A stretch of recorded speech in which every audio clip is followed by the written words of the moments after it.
I'm on Destin Beach, and this is probably the most amazing display of tar balls I've seen so far. If you can see, there's people up and down the beach, people in the surf, kids in the surf. And you'll notice these kids, they'll run back and forth to their mom right here. But if you look all along the beach, look at how this is not even tar ball. This is oil. Each one of these are pieces of oil.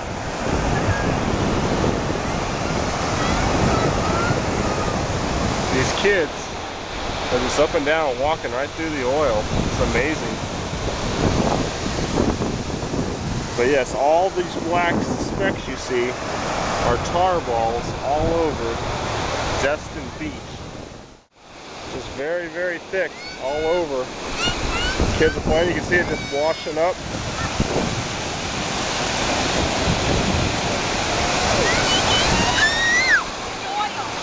Yeah. Rub it. Rub it. She's got oil on her feet. Yeah, rub it. Yeah, look at that oil on the feet. Wow. She doesn't want it on her feet. And they're just, I don't know why this beach is still open. I don't know why kids are playing in it. This is amazing. And now we've learned that some of those who've come to the Gulf looking for work could be sleeping in trailers once deemed toxic. The mobile homes had been condemned with formaldehyde post-Katrina, but they've been resold. You mean they were resold to people in the Gulf and they're being used right now? That's right. They were determined because of the formaldehyde inside of the trailers to be unfit for human habitation. Now, what is happening Resold to is who? that resold to entrepreneurs, to companies, Anybody. but Okay. with the commitment that there would be a labeling on the trailers that they were toxic, that they could be harmful to human health. What is happening now is that they have been resold, but they're now appearing right now back in the Gulf of Mexico, and they are being used to house people who are actually working on the cleanup of the toxic spill. And finances much of its operations by selling opium, which is grown from poppies, which are right now being harvested. So here's the question: why are American troops now helping Afghan farmers grow that opium? Nick Schifrin reports from Afghanistan on a controversial new policy.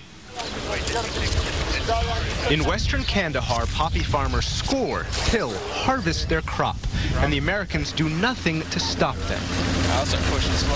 Assalamu alaikum. U.S. soldiers greet farmers. Can you show me which poppy field is yours? They commiserate with farmers having a bad harvest. Tell him I'm very sorry for his field this year, and hopefully he has a better harvest next year. And in one case, they even paid a farmer $1,000 after U.S. and Afghan special forces burned his crop. If you can come down to the base or on my next visit, I'll make a payment. $1,000 after U.S. and Afghan special forces burned his crop. If you can come down to the base or on my next visit, I'll make a payment. This is controversial. The opium trade is the Taliban's main source of funding. Around here, this poppy isn't only a plant, it's the very basis of the economy here. Poppy grows everywhere in this area, and most of the farmers base their entire income for the entire season on this harvest. We know that a dream can be real. But who ever thought that reality could be a dream?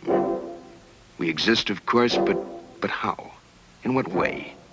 As we believe, as flesh and blood human beings, or are we simply parts of someone's feverish, complicated nightmare? Think about it. And then ask yourself, do you live here, in this country, in this world? Or do you live instead in the Twilight Zone?